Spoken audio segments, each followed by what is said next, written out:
En République démocratique du Congo, pays d'opportunité, pays où coulent les laits et le miel, selon plusieurs personnes, c'est un pays où Dieu a béni de manière brutale.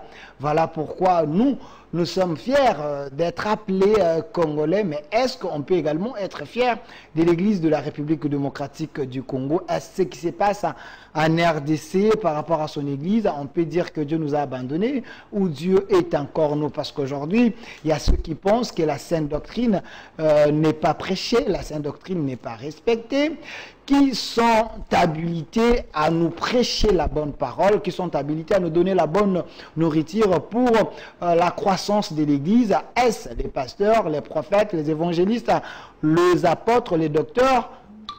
Toutes ces questions très questionnantes, c'est à travers cette émission, nous allons tenter de trouver des réponses à nos questions. Vous êtes en train de nous suivre en direct partout dans le monde. Le numéro qui est affiché là, vous pouvez intervenir par SMS, par WhatsApp ou sur notre lien YouTube, Labo Spirituel. Vous laissez un commentaire. Nous allons vous répondre. Sur ces plateaux, comme annoncé également dans les réseaux sociaux, nous avons l'honneur de recevoir pour vous, pour la 3e ou 4e fois dans cette émission Labo Spirituel, le professeur de l'Université de la foi chrétienne UFC, Monsieur Roger Baka, l'évangéliste le moindre de tous.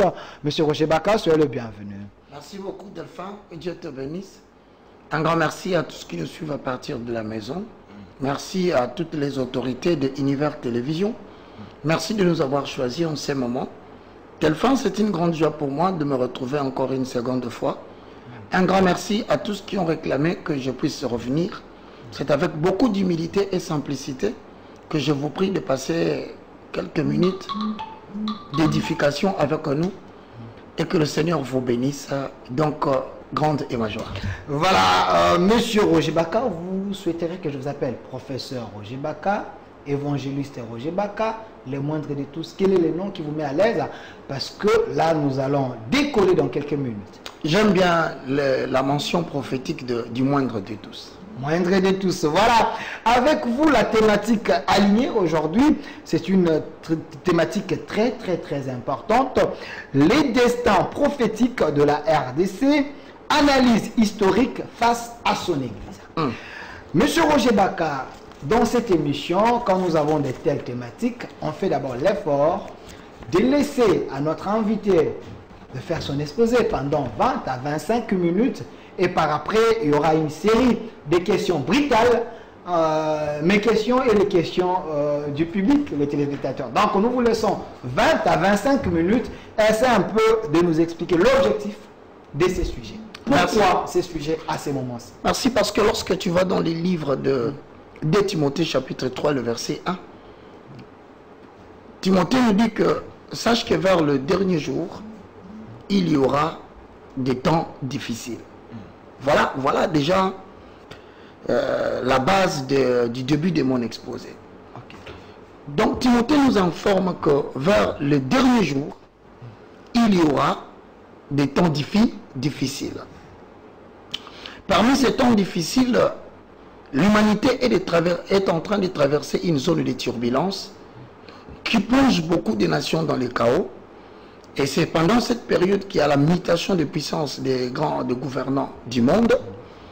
J'ai opté que nous puissions réfléchir sur la République démocratique du Congo, d'abord face à son histoire, et ensuite pour avoir une certaine perspective par rapport à l'Église, à l'état où l'Église se trouve.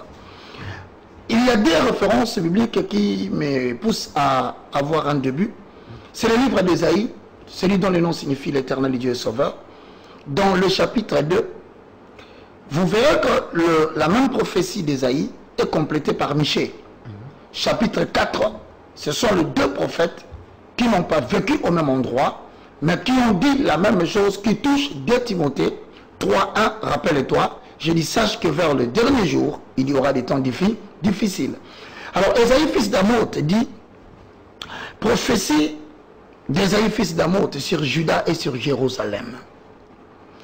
Il arrivera dans la suite des temps que la montagne de la maison de l'Éternel sera fondée sur le sommet des montagnes et qu'elle se lèvera par-dessus les collines, et que toutes les nations y afflueront. Nous avons ici deux mentions. La première mention, la montagne de la maison de l'Éternel, qui est égale à l'Église. Okay. Deuxièmement, on dit que la montagne de la maison de l'Éternel sera fondée sur toutes les montagnes. Donc, les montagnes d'après 2 Timothée 3.1, ce sont les temps difficiles. Cela correspond à la signification des montagnes. Mais au milieu des temps difficiles, il y aura une maison qui est aussi une montagne très difficile, mais qui sera au sommet. Donc, pour ainsi dire, lorsque nous allons virer vers le dernier jour, sur le plan politique, sur le plan économique, sur le plan sanitaire, sur le plan écologique, sur le plan environnemental, il n'y aura sur le plan climatique que des moments difficiles. Maintenant, Dieu fera en sorte que, pendant ce moment-là, que l'Église qui est une montagne, qui est au-dessus des montagnes, puisse apporter des solutions aux problèmes de l'humanité. Raison pour laquelle je dis, quelquefois, la RDC est en train de traverser une zone de turbulence. Certaines personnes estiment que le pays finira par s'effondrer. D'autres disent que l'avenir de la République démocratique du Congo présente beaucoup de doutes.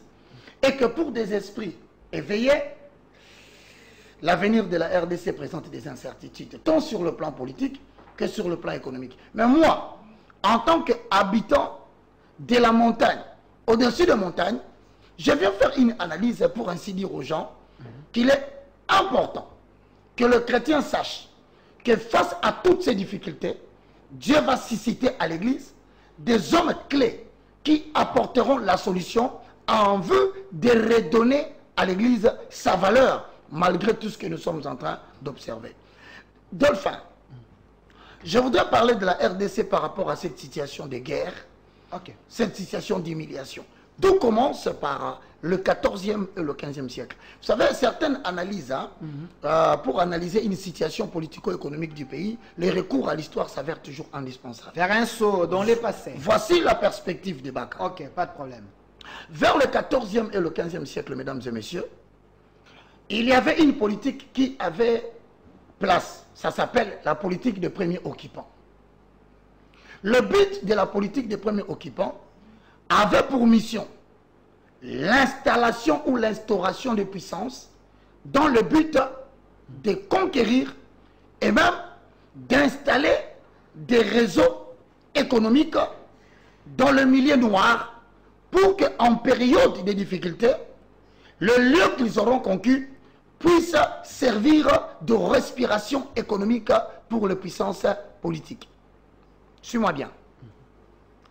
Lors des premières expéditions, vous le savez, on nous a dit cela dans l'histoire, il y avait un homme qui a découvert l'embouchure du fleuve Congo. Il s'appelait le Portugais Diego Cao. Mesdames et messieurs, suivez mon introduction. Diego Cao est un Portugais, mais il découvre l'embouchure du fleuve Congo ou du fleuve Zaïre. Mesdames et messieurs, la communauté de puissance après cette découverte va mettre en place une politique que je vous ai dit tout à l'heure, la politique de conquête, en recrutant des savants, des explorateurs, pour servir la cause de conquête. Là, vous découvrirez, après, il y a eu David Livingstone, ensuite, il y a eu Philippe, Dieu le veut, pour ne pas oublier l'anglais Henry Morton Stanley. Il faut comprendre, je suis en train d'en venir au problème de la RDC. Pas de problème.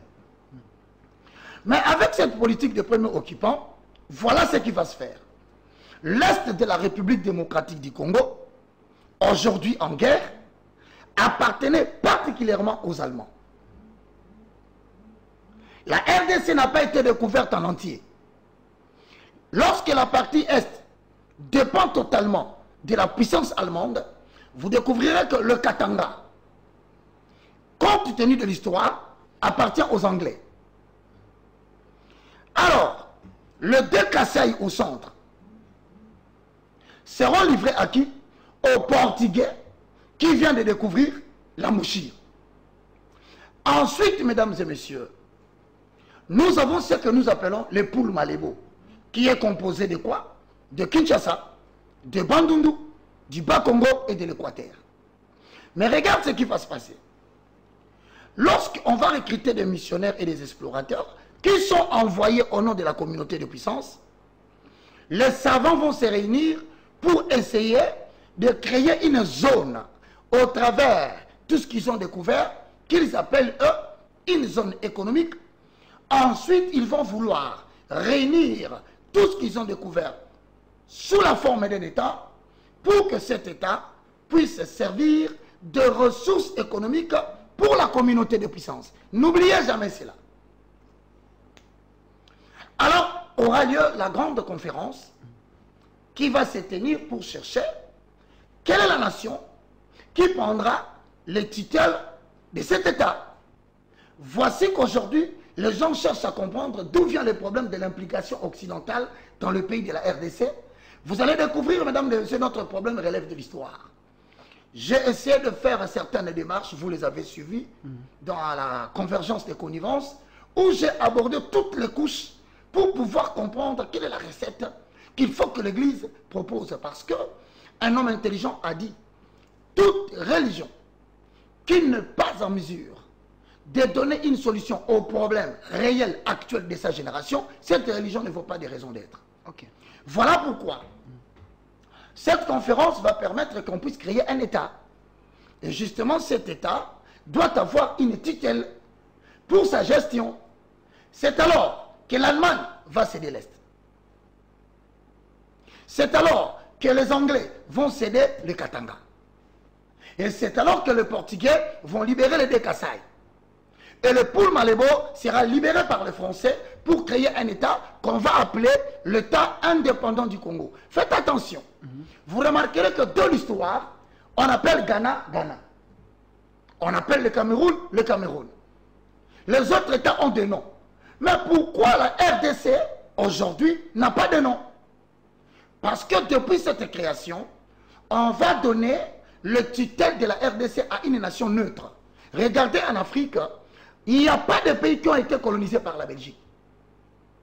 Parce que la Belgique, à cette époque, le roi, on lui confie le tutelle avec comme objectif développer les infrastructures pour favoriser l'exploitation de la RDC en tant que poumon pour faire vivre la communauté de puissance. N'oubliez jamais cela. Okay. Mon ami, grande est donc la surprise. Après un petit moment, le roi belge, à qui l'on confie la gestion de l'État indépendant du Congo, par qui? Par le roi d'Angleterre. Pourquoi? Parce que le roi d'Angleterre avait donné sa fille en mariage au roi belge. Alors, sous l'influence du roi d'Angleterre, il va influencer la communauté de puissance pour donner le titre à qui? Au roi de la Belgique. Et lorsqu'il donne le titre au roi de la Belgique, il avait déjà Henri Morton installé à ses côtés en tant que conseiller du roi d'Angleterre qui venait de faire sa deuxième expédition. Mesdames et messieurs, regardez comment l'histoire bloque la RDC jusqu'à aujourd'hui. On va maintenant créer l'État indépendant du Congo en donnant la tutelle au roi de la Belgique, mais en consacrant l'existence de l'État indépendant du Congo. Cela a été ratifié par un acte juridique qui a créé la République démocratique du Congo et qui a défini son fonctionnement en tant qu'État des ressources économiques pour la survie des communautés de puissance.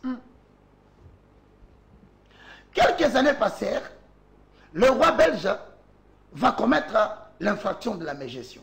C'est alors qu'en 1908, une deuxième réunion va se tenir, cette fois-là pour retirer la gestion au roi belge et le confier à l'administration belge qui était réputée la meilleure administration de l'époque.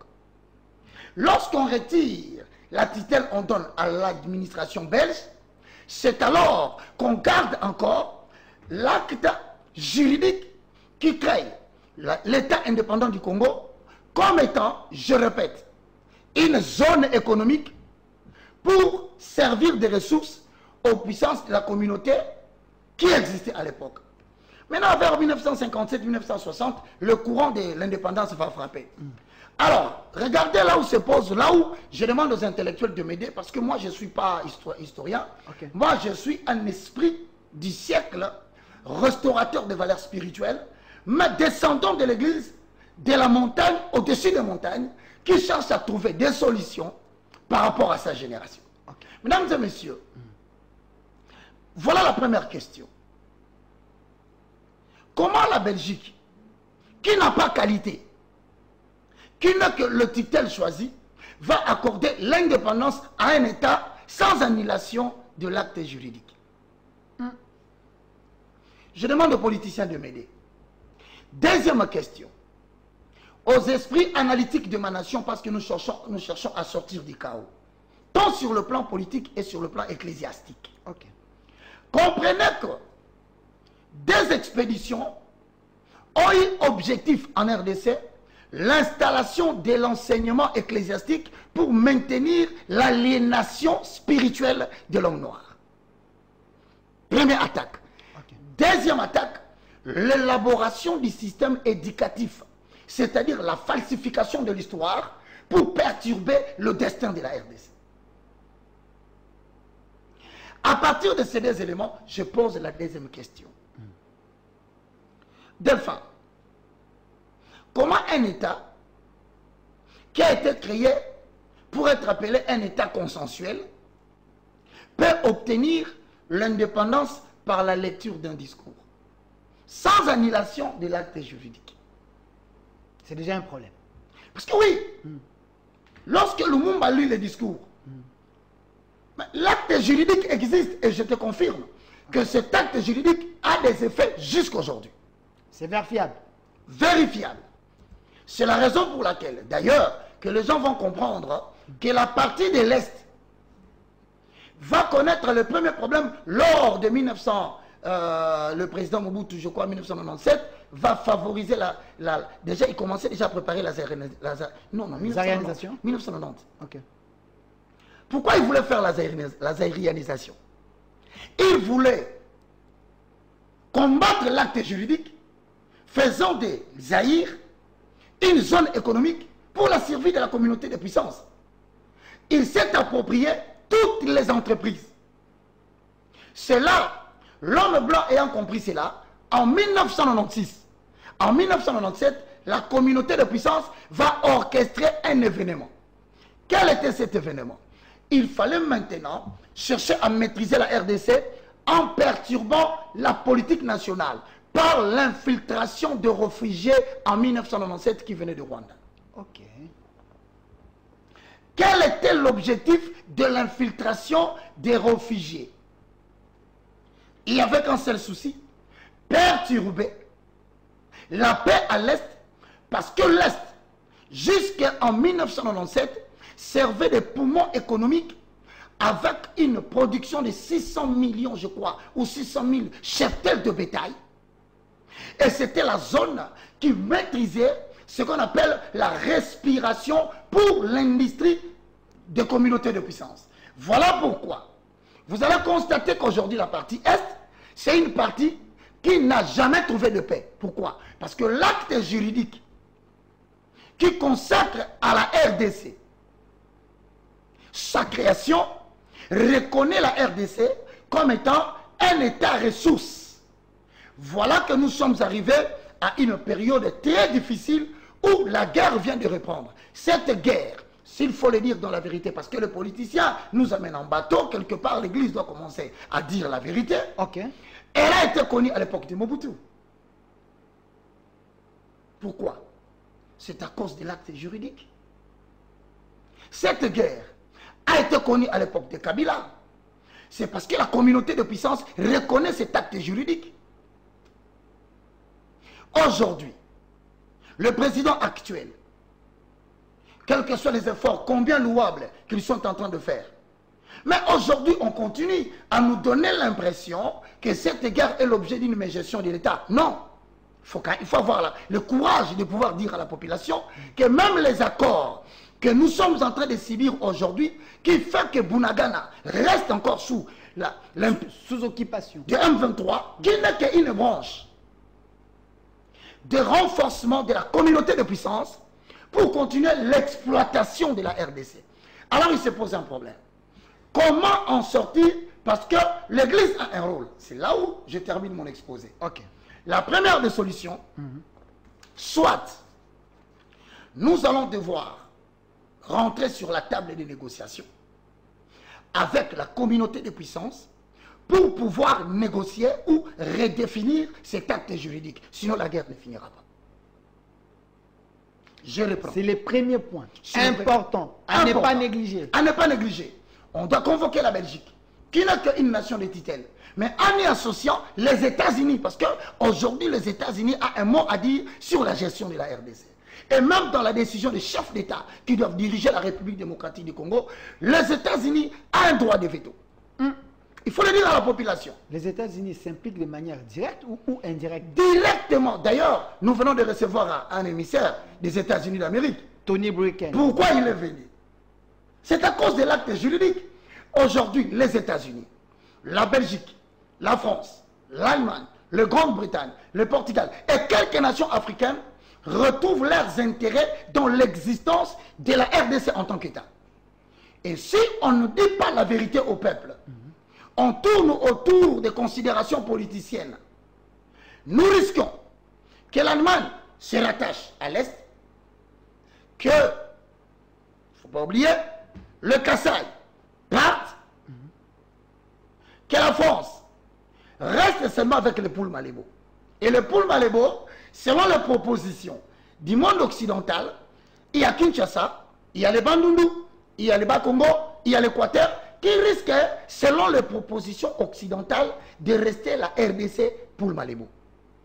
Maintenant, à chaque fois qu'il y aura un homme d'État, président de la République, il en souffrira. Pourquoi? Parce que d'abord, il est difficile de faire accepter une telle conception des choses à la population. Pourquoi? Parce qu'ils ont un quota qu'ils proposent aux chefs d'État, peu importe celui qu'on changera. D'ailleurs, ceux qui sont dans l'opposition le savent. Soit on vous dit 70% de la production nationale est pour la communauté de puissance, 30% pour la RDC. Maintenant, le problème se trouve à quel niveau? Ok, chité. Quel est le chef d'État qui sera en mesure d'engager ces débats avec la population? Eh bien, parce qu'on dit aujourd'hui que peut-être le régime en place serait responsable de tout ce que nous vivons. Ben écoutez, moi je ne veux pas prêter attention aux politiciens congolais. Moi je vais avoir ma part d'interprétation des choses. Je lance le débat et je veux que la causerie vienne. Deuxième proposition, si on ne veut pas rentrer dans la table des négociations pour redéfinir cet acte juridique, donc deuxièmement, nous ne pouvons que faire une chose. Refuser que le Congo est un État consensuel et accepter de pouvoir fermer les portes de la RDC. Mais en cela, il y a des conséquences. Ok.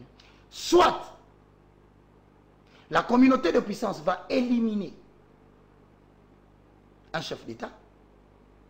Voilà la lourde responsabilité qui pèse sur le président de la République, qu'il sera incapable d'expliquer à la population. Parce qu'aujourd'hui, s'il faut accepter de pouvoir réclamer l'autonomie totale de la RDC, il faudra redéfinir la considération des communautés de puissance avec l'entrée en vigueur de la Russie. Or, vouloir faire de l'État consensuel de la RDC une nation alliée à la Russie, c'est faire appel directement à un sabotage politique. Qui ne touchera pas le Parlement, qui ne touchera pas le Sénat, mais qui visera la haute hiérarchie de la République. Qui est capable de dire des choses pareilles à la population?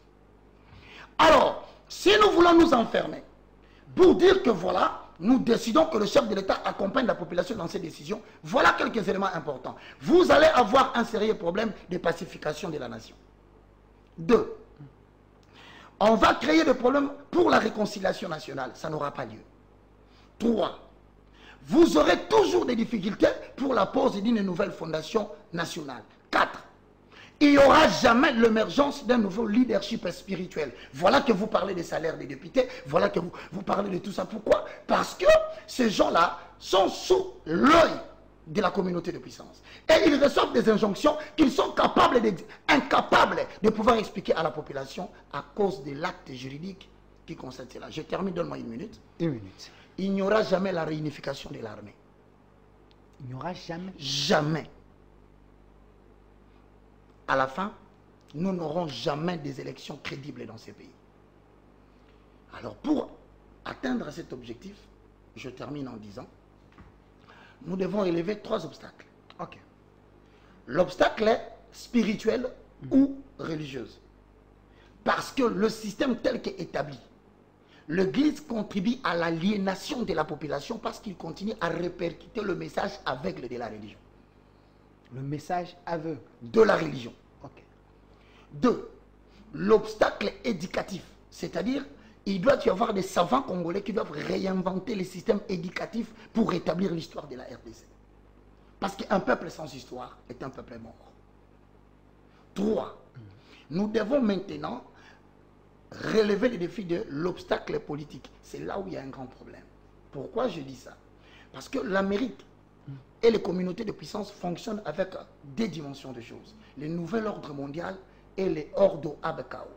Le nouvel ordre mondial voudrait dire il y a une redéfinition de la gestion du monde. C'est-à-dire, il y a des communautés de puissance qui veulent prendre le contrôle de toutes les ressources du monde pour parvenir à une domination mondiale. Et donc, les chefs d'État seront très surveillés par ces communautés au point que si le chef de l'État ose parler le langage de la population sans expérience, soit il est débouté par un coup d'État, soit il est assassiné, soit on organise des troubles dans le pays, surtout avec les systèmes politiques de partis politiques qui ressemblent aux boutiques ecclésiastiques.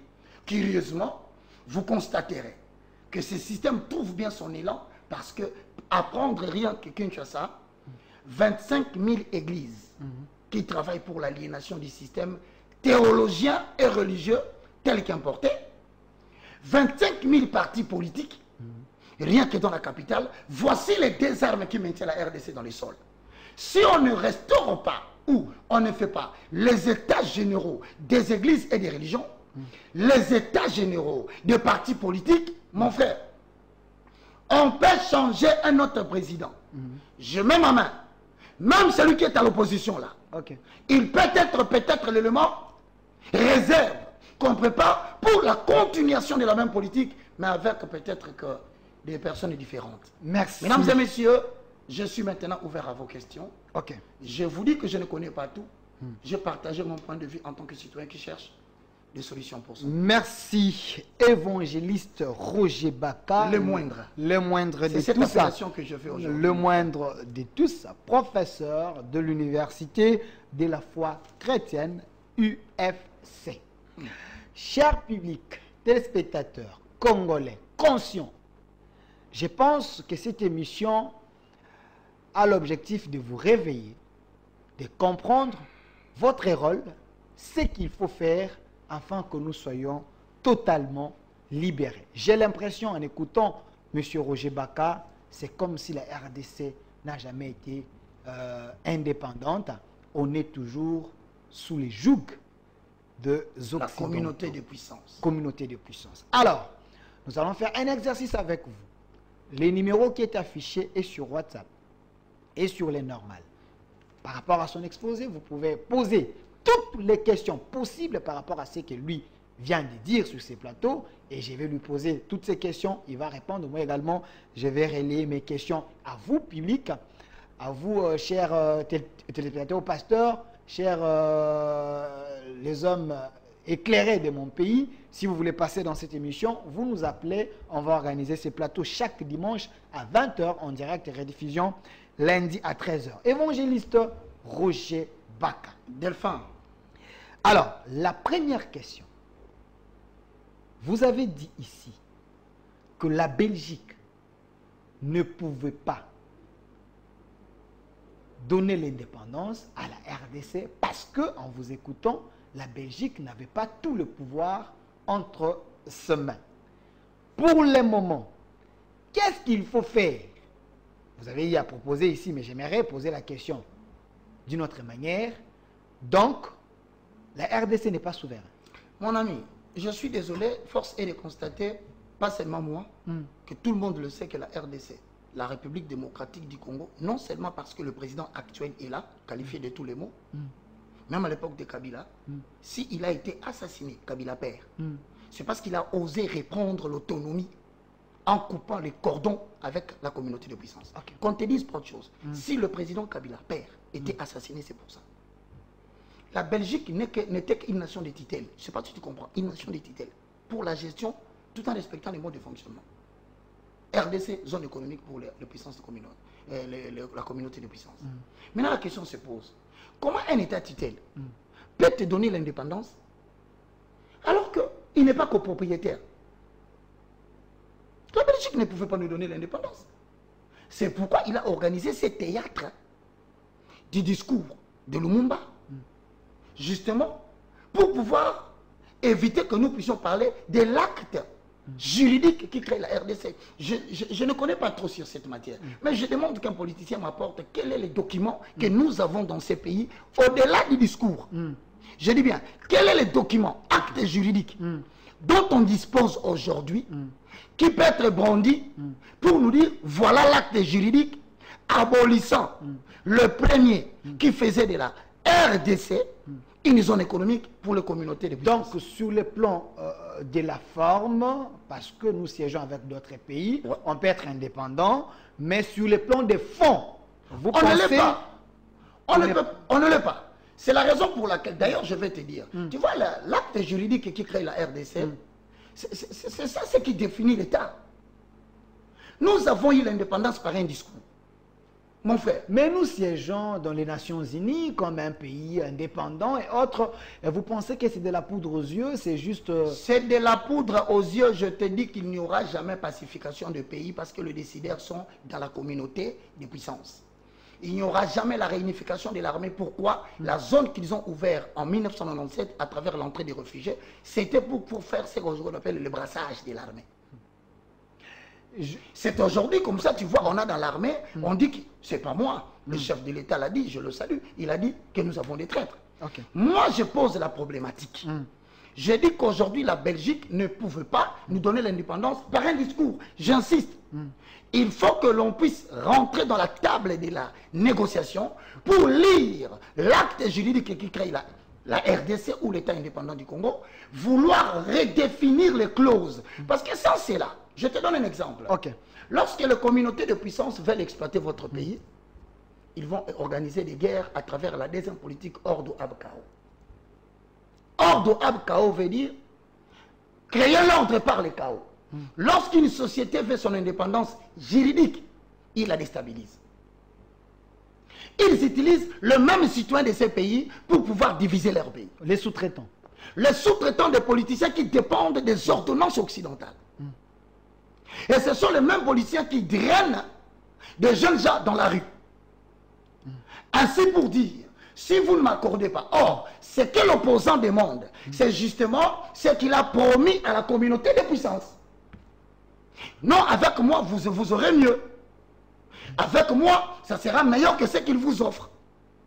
Et donc, c'est la raison pour laquelle je te pose une question. Okay. Toi, tu ne dois pas répondre. Mais je suis en train de faire comme Esaïe, fils d'Amoth. Hein. Okay. Je vais être un peu cette montagne au-dessus des montagnes.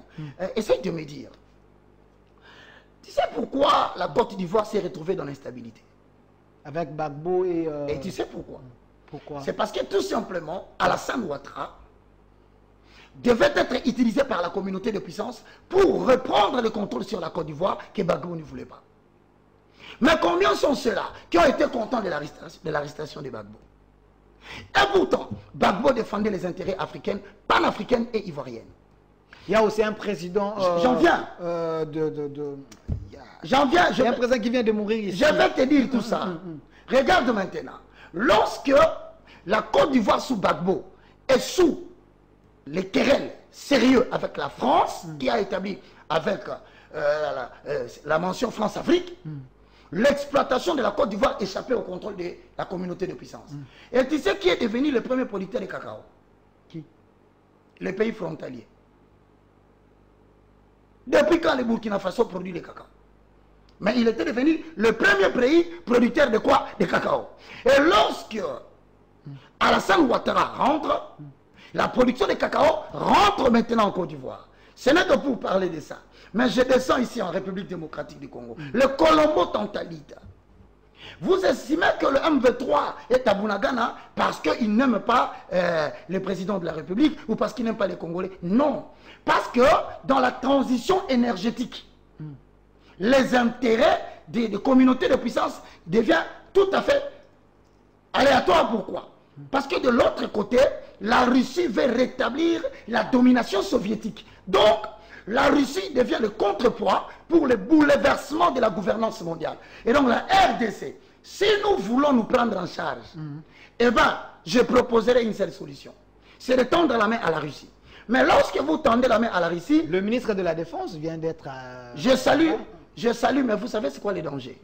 Depuis 1980 jusqu'en 2022, il y a plus de 23 chefs d'État africains qui ont été tués par la France.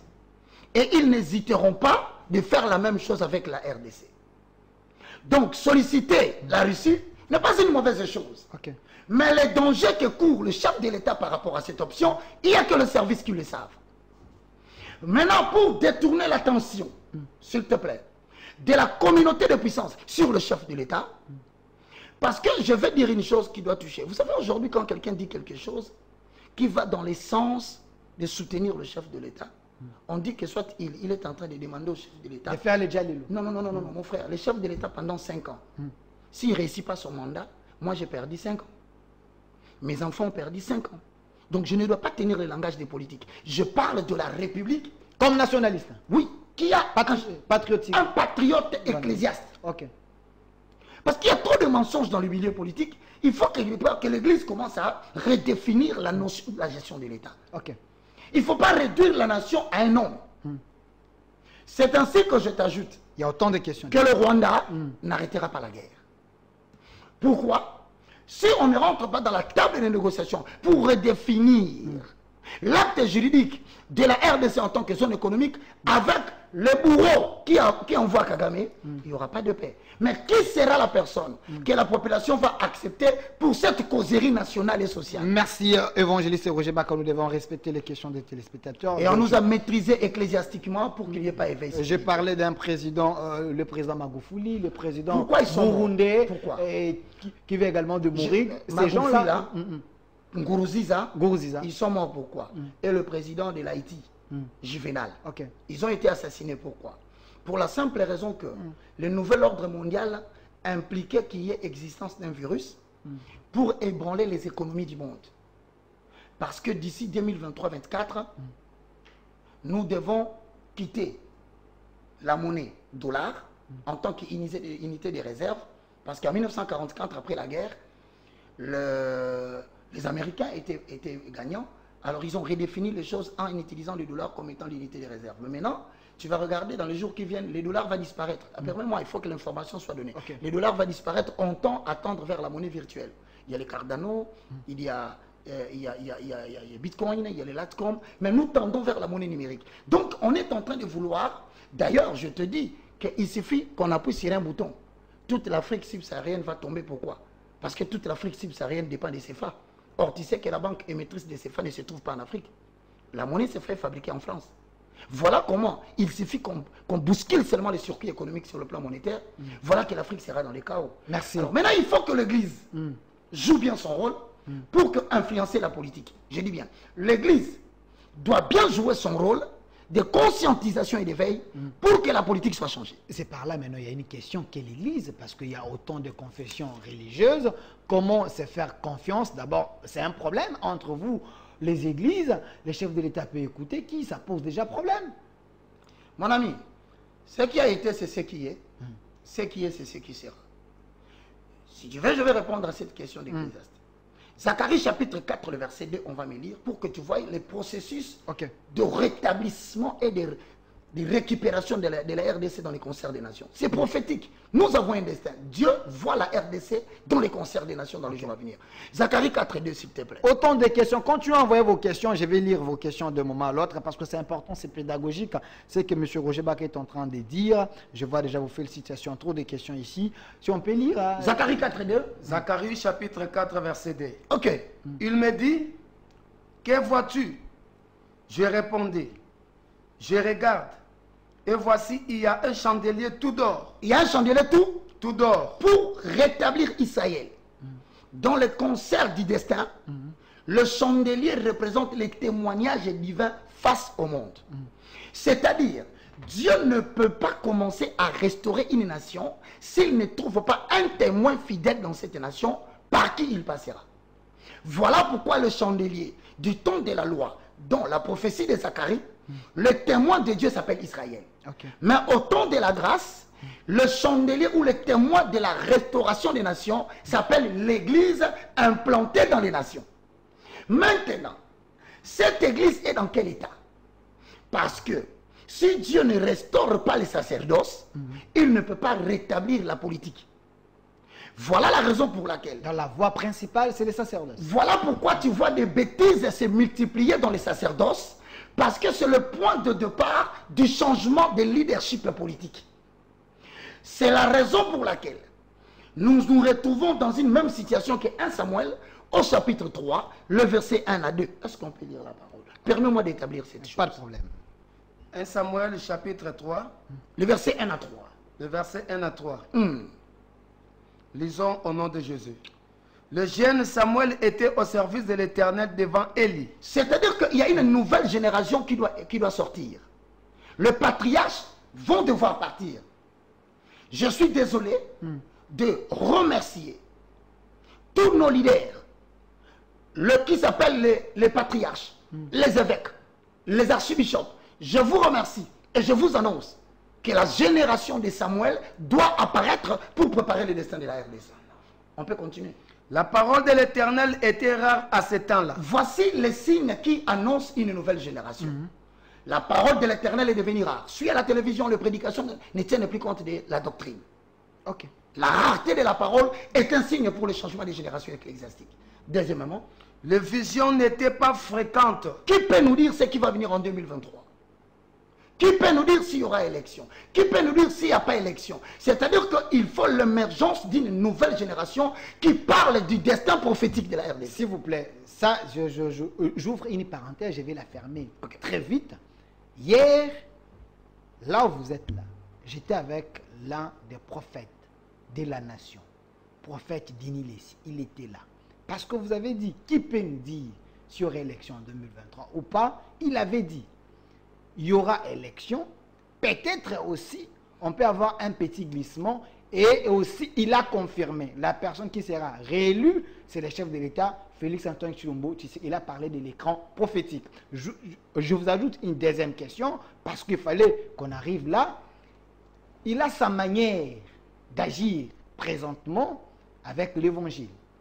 Il est avec les musiciens, les Fali, les Wera, les Kofi, tout le monde. Aujourd'hui, il a même fait un single, Pétage, où il dit, ça peut jouer même dans des boîtes, un peu partout. Quelle est votre analyse de cette manière de faire? Est-ce que ça respecte la sainte doctrine ou il est totalement en dehors des principes établis dans l'Église? Merci beaucoup pour ta question. Je salue, je pense que tu parles du prophète Denis. Prophète Denis Lessi. Je le salue. Il était là hier. Je le salue. Mais je te dis, moi je parlais du destin prophétique. Je n'ai pas parlé de l'écran.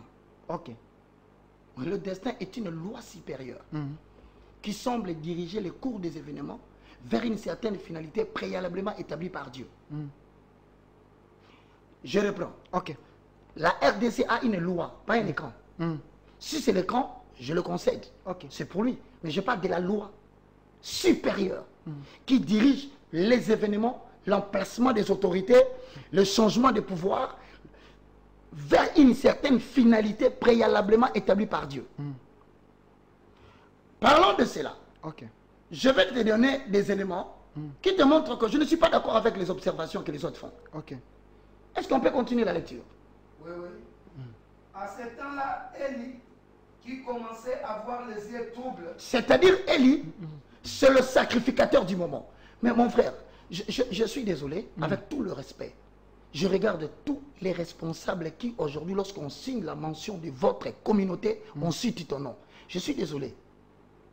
Je pense que tous les patriarches ont les yeux troublés maintenant. Tout. Je le répète, tout. En RDC. Je dis et je le répète, il y aura changement des générations. Donnez-moi 8 jours.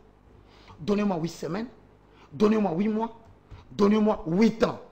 Vous ne parlerez plus de ces hommes que vous entendez aujourd'hui. Pourquoi?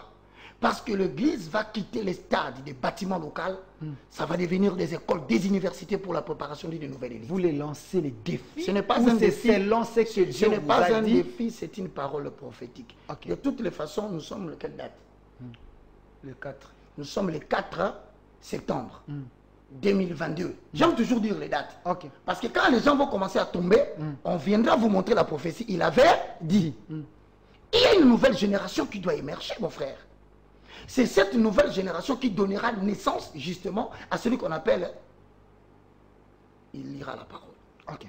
Regarde les caractéristiques qui fait que l'église ne peut pas propulser maintenant la nation. Élie commence à avoir les yeux troublés. Mais va maintenant rapidement dans les livres de 1 Samuel chapitre 2, le verset 12. Il y a autant de questions qui souffrent ici. Je vais terminer 3 références et on passe directement. 1 Samuel chapitre 2, le verset 12. Il n'y a que l'église en tant que chandelier qui doit être l'instrument par lequel Dieu doit passer pour restaurer l'avenir politique de la RDC. Ok. Le fils d'Élie était des hommes pervers. Le fils d'Élie, le sacrificateur. Nous avons aujourd'hui des gens qui s'appellent pasteurs, responsables des grandes communautés. Mais qui, non seulement eux, même les enfants, disciples, serviteurs de Dieu qui les suscitent, ce sont des hommes pervers. La perversité est entrée dans l'église à un niveau où c'est honteux de se présenter pasteur et évangéliste. En quoi consiste cette perversité pour la restauration de l'église? Ils ne connaissaient point l'Éternel. C'est-à-dire qu'on suscite aujourd'hui une génération de gens qui sont des enfants des pasteurs, qui n'ont aucune perception objective de l'Éternel. On y va. Et voici quelle était la manière d'agir de ces sacrificateurs. Écoute la manière d'agir de ces gens qu'on nous établit aujourd'hui dans des églises. Lorsque quelqu'un offrait un sacrifice, le serviteur du sacrificateur arrivait au moment où l'on faisait cuire la chair. Tenant à la main une fourchette à 3 dents, il piquait dans la chaudière, dans les chaudrons, dans la marmite ou dans les pots. Tout ce que la fourchette amenait, le sacrificateur le prenait pour lui. C'est ainsi qu'ils agissaient à l'égard de tous ceux d'Israël qui venaient là à Silo. C'est-à-dire l'inversion des valeurs spirituelles et le non-respect des règles des sacerdoces. Merci. Pardon. Mes amis, vous aurez quelques 10 minutes à la fin. Permettez-moi.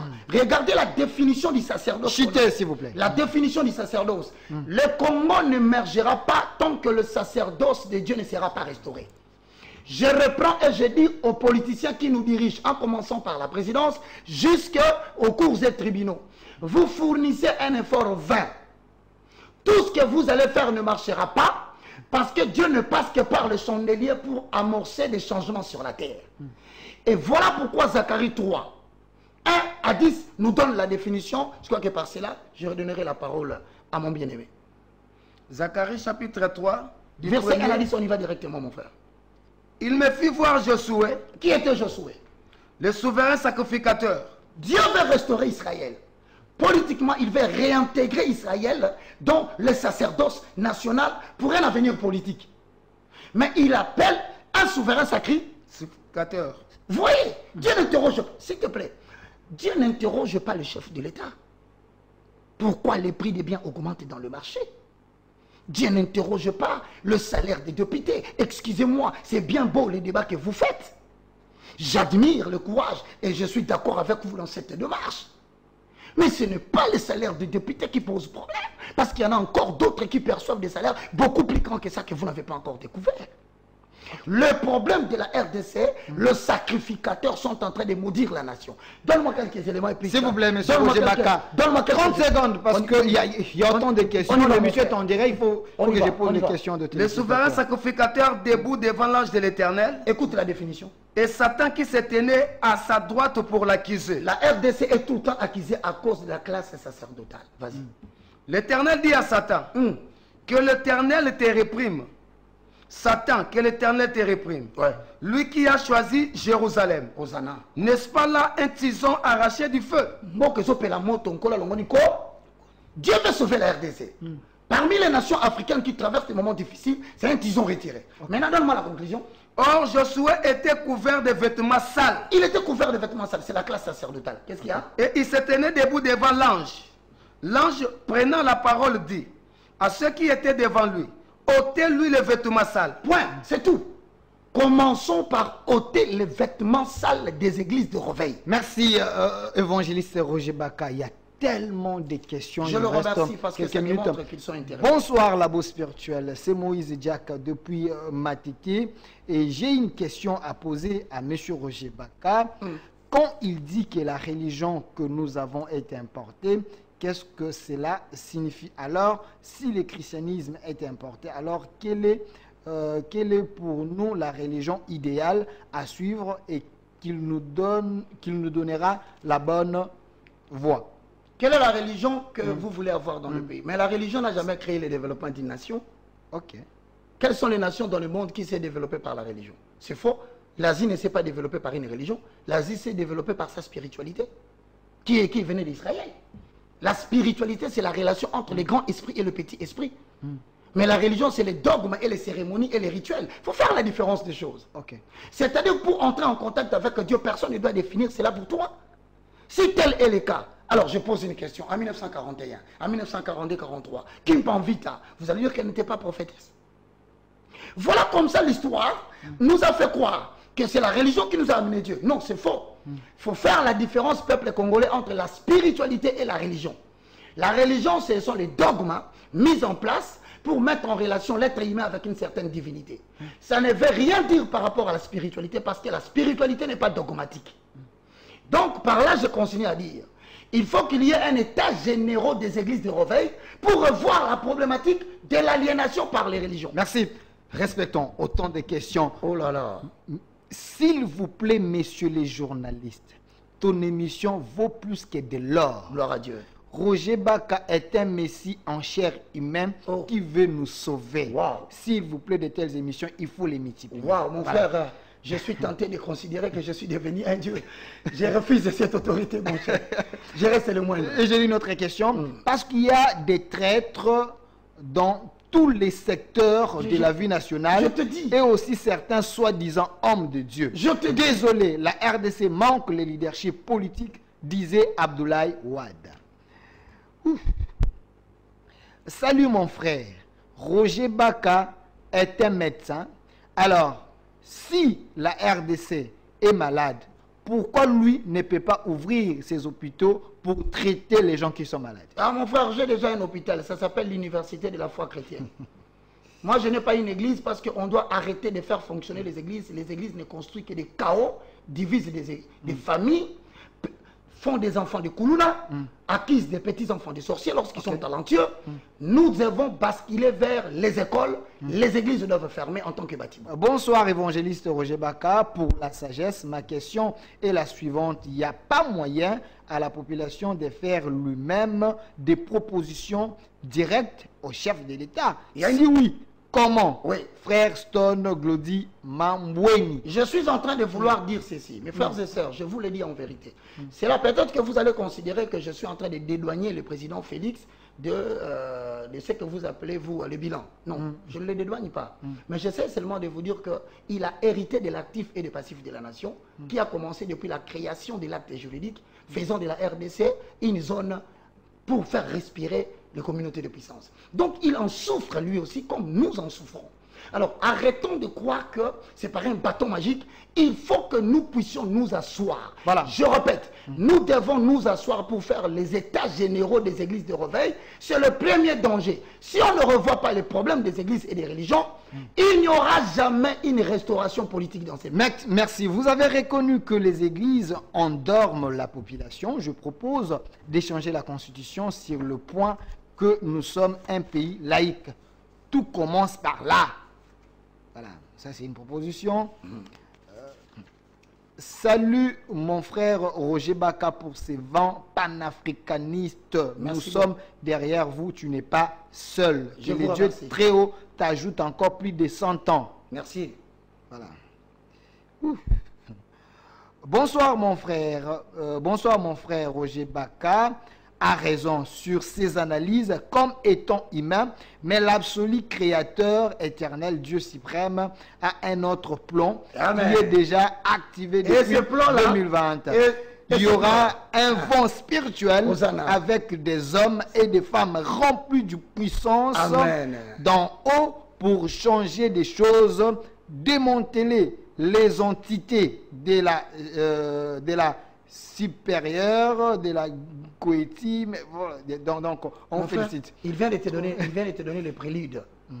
C'est la restauration et l'élévation et l'émergence d'une nouvelle élite spirituelle. Okay. C'est devant nous ici. Mais bien aimés dans le Seigneur, vous le constaterez dans les jours à venir. Bonsoir mon émission. Je vous aime beaucoup. Roger Baka Oumela. Merci. Évangéliste Roger Baka, est-ce que tous les pasteurs réfléchissent comme vous? Vous n'êtes pas dans les Alléluia et Amen, mais vous nous ouvrez les yeux. C'est ça la bonne nouvelle. Amen. Arrêtez avec Alléluia, Amen, donne l'offrande, donne la dîme. Nous devons muter les églises en école pour que les gens viennent avec des cahiers, des stylos, et que chaque homme de Dieu nous définisse quel est son appel, quel est son appel nominal, quelle est la spécificité de son message. Avant d'établir une église en République démocratique du Congo, vous devez passer dans un conseil de ce que moi j'appelle les 120 de la République. Salut mon frère, pour les propositions de Roger Baka, il ne parle pas en vain. Est-ce que si on se met en musique avec la Russie, est-ce que la Russie ne peut pas protéger notre président pour que la communauté dont vous avez parlé, de puissance, qui ne puisse pas exterminer nos vaillants héros et nos présidents? Et sinon, vous croyez, sinon frère, excusez-moi. Sinon, pourquoi vous croyez que nos présidents africains vont toujours voir Macron? Sinon, pourquoi vous croyez que nos présidents africains vont voir le pape? Parce que vous connaissez les ordres qu'ils subissent là-bas. Parce que vous connaissez les pressions qu'ils subissent les chefs d'État. Mais voilà que pendant que nous traversons un moment difficile, il y a des opposants. Au lieu de dire la vérité à la population, quand bien même qu'ils ne sont pas au pouvoir, mais ils se préparent. Ils préparent déjà un chaos électoral, tout en commençant à dire déjà, ils ont déjà gagné les élections, malgré que les élections n'ont pas encore commencé. Vous voyez cette classe politique qui commence à nous emballer, bien aimés dans les seigneurs, n'attaquez pas les politiques. Remettez en question les problèmes des églises de réveil et vous verrez Dieu descendre comme il est descendu dans le cas de Jonas. Parce que lorsqu'il y avait tempête, il fallait trouver les coupables. On n'a pas trouvé le coupable, le capitaine. Voilà. Le coupable était Jonas qu'on a jeté dans l'eau et Dieu est intervenu, la tempête s'est calmée. L'église doit faire un état général. Dites-moi, mon frère, entre nous, si on doit observer l'église de réveil, qu'est-ce que l'église de réveil a apporté comme solution positive, réelle, dans la gestion de l'État? Si ce n'est que des problèmes. Voilà pourquoi je répète, ne me prenez pas comme un antichrist. Considérez au contraire, c'est le veille de la conscience pour que nous ayons maintenant des écoles. On doit transformer l'armée de l'éternel en une école. Ça s'appelle école armée de l'éternel. Le général devient un professeur. Merci. Pas question de demander le fond de la fuite des capitaux. Non. Tu donnes cours et à la fin, on sanctionne par un diplôme. Et à l'école, cette école ne peut pas participer à quelqu'un qui n'a pas de diplôme. Monsieur Baka, s'il te plaît, pour élever le niveau des serviteurs de Dieu. Merci. Voilà. Merci. Il y a beaucoup de propositions. Voilà. En tout cas, on doit révolutionner les choses. Voilà la preuve de la liberté d'expression et de la démocratie, car Roger Baka parle de telles choses sur la chaîne de celui que nous connaissons. Alors, je suis d'accord avec ces propositions. On nous chante nuit et jour la diplomatie agissante. Est-ce que on ne peut pas l'écouter, l'amener à la présidence qui donne ses propositions à main propre au chef de l'État? Mon frère, je répète, je regarde les amis qui sont là. Nous n'avons pas besoin de voir le chef de l'État pour lui remettre nos propositions. À main propre. J'ai commencé mon travail et je l'achèverai. Je n'ai pas besoin de faire la politique pour l'achever parce que jusqu'à preuve du contraire, c'est Elohim Adonai qui m'a protégé. Et je continue à dire que je n'ai pas besoin de soutien politique. Je demande tellement à ma population de se réveiller. Comme vous venez de vous réveiller pour le salaire de 21 000 $, réveillez-vous pour l'aliénation spirituelle de chaque dimanche. Nous devons faire un état généraux des églises de réveil pour savoir les églises nous amènent où. Monsieur Roger Baka, respectons les questions des téléspectateurs. Merci. Bonsoir Roger Baka, c'est moi Jérémy. Je suis heureux de vous Nzambe abatela yo na vérité oza na yango ofongoli biso misu. Voilà. Alléluia. Même si quand on fait des prières au stade, moi ça m'étonne. Est-ce qu'une prière peut changer un acte juridique? Mais mon frère, soyons réalistes, nous sommes passés par les bancs d'école. Comment voulez-vous que nous réfléchissions tous comme si nous étions aliénés? Comment veux-tu que nous nous réunissions au stade pour faire une prière afin que Dieu délivre Bunagana? Mais attention mes frères, nous devons rentrer dans la redéfinition de cet acte qui a créé la RDC. Voilà les émissions que nous aimons. Monsieur Delphin, hier, j'ai suivi ton émission avec les prophètes de Nilessi. Aujourd'hui, avec Roger Baka, je vois, c'est la nuit et... C'est pas possible. S'il vous plaît. C'est pas possible. C'est la nuit et les jours. Bonsoir mon frère. Je reviens à la question sur la religion. Que l'évangéliste puisse nous dire quelle est la vraie religion pour nous. Le christianisme importé, cela veut dire quoi? Écoute-moi, frère, je te regarde en face, hein, ou bien tu refuses de me comprendre. Je te dis que la religion n'apporte jamais le développement d'une nation. La religion est définie comme religae. C'est l'ensemble des dogmes, des croyances et des pratiques qui mettent en relation un être humain avec une certaine divinité. Ça ne développe pas la nation. Je suis en train de te parler de la spiritualité. Donc, va dans ton dictionnaire Larousse, fais la différence entre ces deux concepts. Moi, je suis un spirituel. Tu as déjà vu un spirituel qui s'oppose à la religion? Mais voici un modèle pour te dire que je suis un citoyen libre. Parce que je constate que la religion importée, je parle de l'église catholique, je parle des missionnaires qui nous ont bâti des universités protestantes ici. Est-ce que vous savez d'abord que les églises qui ont été bâties avec les missionnaires ont été bâties par l'argent des multinationales? Ce n'étaient pas les offrandes des églises catholiques, non. Voilà pourquoi aujourd'hui on est en train de répliquer un modèle qui appauvrit la nation. Premièrement, il y a fuite de la main d'œuvre parce que tous les jeunes gens sont dans l'église pour des veilles de prière, des jeûnes et de prières, et ils croient que à partir de cette prière-là, ils peuvent changer l'acte juridique créant la RDC en tant qu'une zone économique. Ça ne peut pas se faire. Merci. Nous devons avoir une élite intellectuelle spirituelle pour remettre en question, primo, la spiritualité de la RDC, travail que je fais déjà. Secondo, le système éducatif congolais par des savants qui doivent inventer un nouveau système éducatif. Et 3, revoir la problématique du système politique congolais et protéger les chefs d'État. Parce qu'il y a une vérité, laisse-moi dire cette vérité. Vous ne comprenez pas, je vais vous dire cette vérité. Frère, les présidents des nations africaines sont obligés de faire des courbettes avec l'Occident. Vous savez pourquoi? Parce qu'ici, dans leur nation, il y a toujours quelqu'un qui estime que le président ne gère pas bien et qu'il faut qu'il retourne la population en utilisant les faiblesses de la population qui existaient déjà, le brandir comme étant un défenseur pour qu'il soit acclamé. Mes frères, faites une observation. Mobutu est parti. Qui n'a pas insulté Mobutu? Kabila père est venu. On l'a assassiné. Kabila fils est venu. Qui ne l'a pas insulté? J'apprends même qu'aujourd'hui, qu'il y aurait des politiciens qui sembleraient dire que Kabila serait mieux et qu'il revienne. Et avec le président Félix, qui est insulté matin, midi, soir. Frère, je pose une question. Je n'ai qu'une question à vous poser. Croyez-vous que celui qui viendra après va changer les choses? Nous devons rentrer dans la table de réflexion. Merci. Arrêter les combats personnels. Merci.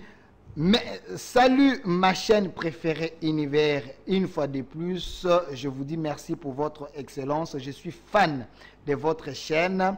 Je veux me donner la discipline de bloquer toutes les chaînes sur ma télévision. Ah non. Restez que... Ah non. S'il vous plaît, que je termine. Ma chaîne, hein? Que je termine. Toutes les chaînes de ma télévision pour rester qu'à l'univers pour suivre de telles émissions. Merci pour votre excellence. Non, j'ai ma chaîne. Hein. Toute cette émission passera aussi dans ma chaîne. C'est-à-dire ERB Télévision sur TNT et sur BlueSat. Tu peux tout bloquer. Tu restes avec Univers et ERB. Dans le système politique céleste qui sera mis en place, celui qui sera comme leader n'aura pas besoin de la Russie ou des États-Unis pour sa protection. Il y aura toute une armée, des archanges tout autour de lui. Bah, c'est un point de vue, on accepte. Voilà. Monsieur Roger Baka, qui est ton père spirituel? Qui t'a enseigné? Es-tu un extraterrestre? Mesdames et messieurs, je suis de la race des Zorobabel. Personnalité spirituelle, mais avec influence politique.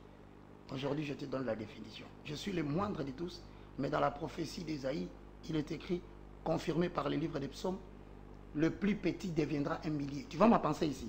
Ça va enflammer la population. Merci. Mais le moindre deviendra une nation puissante. S'il vous plaît, monsieur Roger Baka, quelle est la démarche à suivre afin que la RDC puisse obtenir réellement son acte comme un pays indépendant? Tu sais, ça veut dire quoi être un pays indépendant? Il pose la question. C'est de ne plus être une zone économique, pour fournir les ressources aux communautés de puissance. Je vais vous dire aujourd'hui la vérité. Pour la perturbation climatique, nous avons reçu des ordres de ne pas exploiter notre forêt. J'espère que vous l'avez entendu. Comment voulez-vous, vous avez votre propre forêt? Les gens qui ont détruit la couche d'ozone par l'industrie qu'ils ont utilisée là-bas, ils vont vous dire que vous êtes, vous, avec l'Amazonie, ne touchez pas votre forêt. C'est une nation libre. Tu crois que nous sommes une nation? Et ils nous payent combien pour ça? J'arrête. Passons sur cet angle-là. Aujourd'hui, la transition énergétique. Est-ce que tu sais que la guerre de coltan, c'est ce qui provoque la guerre à l'Est? Mes frères et sœurs, je reprends. Le problème du Congo a 3 dimensions. Spirituel, nous devons abolir les religions. Deuxièmement, éducatif, nous devons revoir le système éducatif que les gens étudient à l'école là. Parce que Jeanne d'Arc, elle est française. Ici au Congo, nous avons Kimpavita. Nous avons Kimbangu. On doit commencer à restituer l'histoire du Congo intégralement, sans confusion et sans polémique. Troisièmement, nous devons revoir le système politique. Parce que le chef d'État, tel qu'il est placé aujourd'hui dans les États, ils savent que s'ils désobéissent aux ordres des communautés de puissance, il va subir un coup d'État. Merci, Monsieur Roger Bakone. Vraiment, à la fin, il y a un message ici, il y a autant de messages. Bonsoir, Delphin. Makambu, évangéliste Roger Baka, Azali, Koloba Ezali, à Solo, Yahweh Nzambe, Alobela Ngai, Yango, depuis 2021, Nakoma Yango, Namokanda, Napesa Yango, déjà, na chef de l'État, président Félix. Alors, vous voudrez que moi aussi j'aille donner. Delphin, voilà. Delphin. Monsieur Caleb. Delphin. Professeur Caleb. Delphin. Oui. Tu vois, nous sommes en train de tendre vers 2023. Je veux que la population m'écoute bien. C'est l'année de tous les enjeux. 2023 n'est pas seulement une année d'enjeux pour l'Afrique, mais c'est une année d'enjeux pour la gouvernance mondiale qui bascule vers 3 États. Les États-Unis, la Chine et la Russie. Cette bascule de la gouvernance mondiale aura des implications sur les États africains. Je répète, je suis en train de dormir ce matin vers 4 heures. Je constate que je suis devant une porte, mais à l'extérieur, ce sont, je reviens toujours, des militaires qui se battent avec la population. Et tout à coup derrière moi, je vis une building. Et c'est ce qui est dangereux. Je vis des militaires en train de gravir le building pour atteindre les sommets. C'est-à-dire que le mois de septembre est un mois de départ pour des troubles en RDC pour les enjeux 2023. S'il vous plaît, je demande à la population, ne cédez pas aux mensonges politiques. Je demande à la population, ne cédez pas aux manipulations d'aliénation de pasteurs qui vous disent qu'à force de prier, vous allez changer l'acte juridique de la RDC. Il faut l'émergence d'une nouvelle élite spirituelle qui doit remettre en question. Et je vous promets, si Delphin me donne l'autorisation, je viendrai avec les projets du renouvellement de la classe spirituelle des églises et les projets que nous devons adopter pour que nous puissions mettre fin à tout ce que nous vivons aujourd'hui. Vous pouvez vous imaginer, vous vous réveillez le matin, 2 pasteurs se chamaillent dans la chaîne. Vous vous réveillez le matin, c'est un pasteur qui dit qu'il va cogner l'autre un coup s'il le voit dans les supermarchés. Vous vous réveillez demain... Un spectacle désolant dans les réseaux sociaux. Et puis les autorités, apparemment, c'est comme s'ils sont absents. Ah non, quand les spirituels dorment, c'est le prérequis d'une bonne exploitation politique. Est-ce qu'on ne peut pas gérer cette histoire des réseaux sociaux, de YouTube, de TikTok? Est-ce qu'il n'y a pas moyen? Je te rappelle, si l'Église continue à faire du théâtre, c'est un atout pour une bonne manipulation politique. Autant de questions. Évangéliste Roger Baka, si je vous ai bien compris, donc l'homme noir ou africain en général doit essayer de lui-même de définir sa propre religion qui est liée à notre culture. Sa propre spiritualité. Évitez le mot religion. Voilà, que je termine. Et si c'est le cas, devons-nous faire un recours à une religion de nos ancêtres? Mon ami, c'est une question. Je répète, pas une nouvelle religion. La religion, c'est l'ensemble des dogmes. Personne ne peut te définir comment, ce qui est bien ou mal par rapport à Dieu. Dieu lui-même te parle, toi. Toi qui me parles. Comment tu pries? Pour entrer en contact avec Dieu, tu as besoin d'une échelle. Je reprends. Voilà ma nouvelle spiritualité. J'ai créé une école, ça s'appelle Université de la foi chrétienne. J'ai des livres que j'ai écrits, j'enseigne sur 4 socles. La découverte de ce qu'est l'on est par rapport à Dieu, la découverte de ce que l'on a comme don. 3. La pensée élevée à la hauteur de Jésus-Christ. 4. La maîtrise des facteurs temps. En 9 mois, j'ai fini la formation pour mettre au service de la nation des personnes capables de défendre la spiritualité chrétienne. Non pas demander les offrandes, les dîmes, la construction des maisons, pour qu'enfin la maison qu'on va construire devienne, sur le plan juridique, une parcelle du déclus lorsqu'il va mourir, et enfin, que ceux qui ont contribué n'aient plus un mot à dire. C'est de l'exploitation de l'homme sur l'homme. Le temps est arrivé. Chaque chose a son temps. Mesdames et messieurs, moi je suis le moindre. Je suis en train de vous donner des idéologies. Je suis en train de vous informer que nous devons nous libérer de l'emprise des communautés de puissance.